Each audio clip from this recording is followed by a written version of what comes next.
गांव के एक छोटे से कस्बे में शांति देवी रहती थी।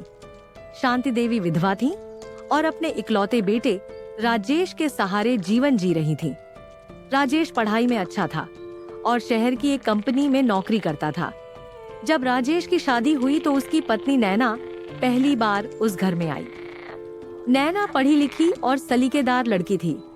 वह चाहती थी कि शादी के बाद अपनी सास को माँ का दर्जा दे, लेकिन गांव की औरतों ने पहले ही उसके मन में यह बात डाल दी थी कि सास कभी भी बहू को अपनी बेटी नहीं मानती।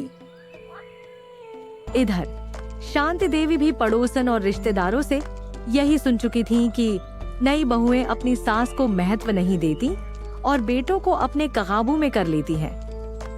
यानी शुरुआत से ही दोनों के मन में एक दूसरे के लिए हल्का सा अविश्वास बैठ गया। आओ बहू, इस घर में तुम्हारा स्वागत है। अब तुम ही इस घर की लक्ष्मी हो। धन्यवाद माँ जी।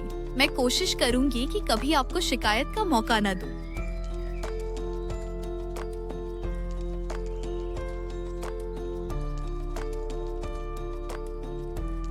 बहू, दाल जरा पतली क्यों बना दी? हमारे घर में तो गाढ़ी दाल ही बनती है।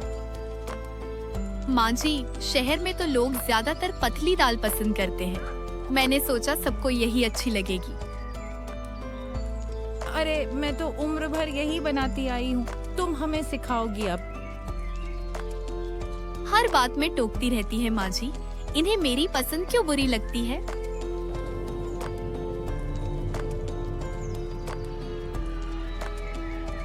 नैना, माँ से क्यों उलझ जाती हो?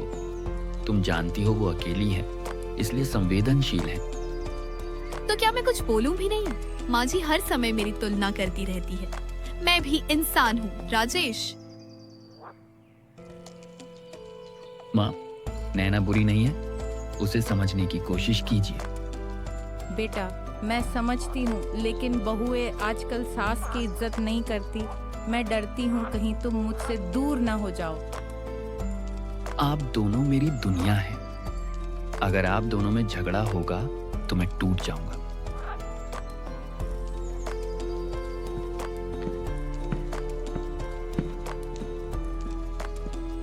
क्यों बिटिया, उदास क्यों हो? क्या करूं चाची, माँ जी मुझसे खुश ही नहीं रहती।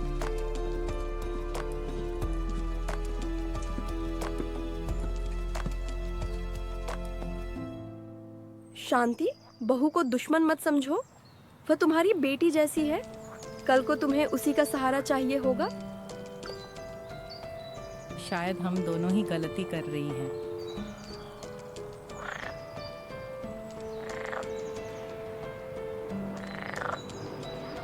माँ जी, आज मैंने आपकी पसंद की गाढ़ी दाल बनाई है।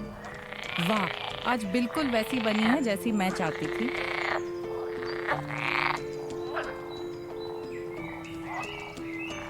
नैना, ये साड़ी तुम्हारे लिए। बहू नहीं, मेरी बेटी बनकर पहनो इसे।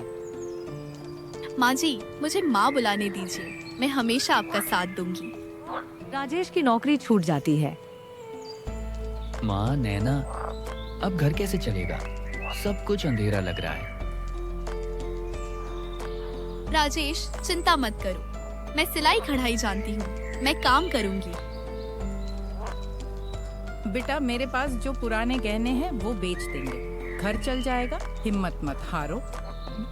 दोनों के सहयोग से घर संभल जाता है। राजेश को फिर नौकरी मिलती है। आज अगर मेरा घर टूटा नहीं है तो सिर्फ माँ और नैना की वजह से। आप दोनों ने मिलकर मेरी दुनिया बचा ली। देखो, शांति देवी और नैना कैसे मिलजुल कर रहती हैं। हर घर में ऐसा माहौल हो तो सच में स्वर्ग बन जाए। मैंने सीखा कि बहू को बेटी मानो तो घर अपने आप संभल जाता है। और मैंने सीखा कि सास माँ जैसी होती है। थोड़ा धैर्य और प्यार रखो तो रिश्ता मीठा बन जाता है। रिश्तों को बचाने के लिए संवाद और सहनशीलता जरूरी है। सास और बहू अगर एक दूसरे को सहयोगी समझें, तो पूरा घर स्वर्ग बन सकता है। जब माँ और पत्नी दोनों एक दूसरे का सम्मान करें।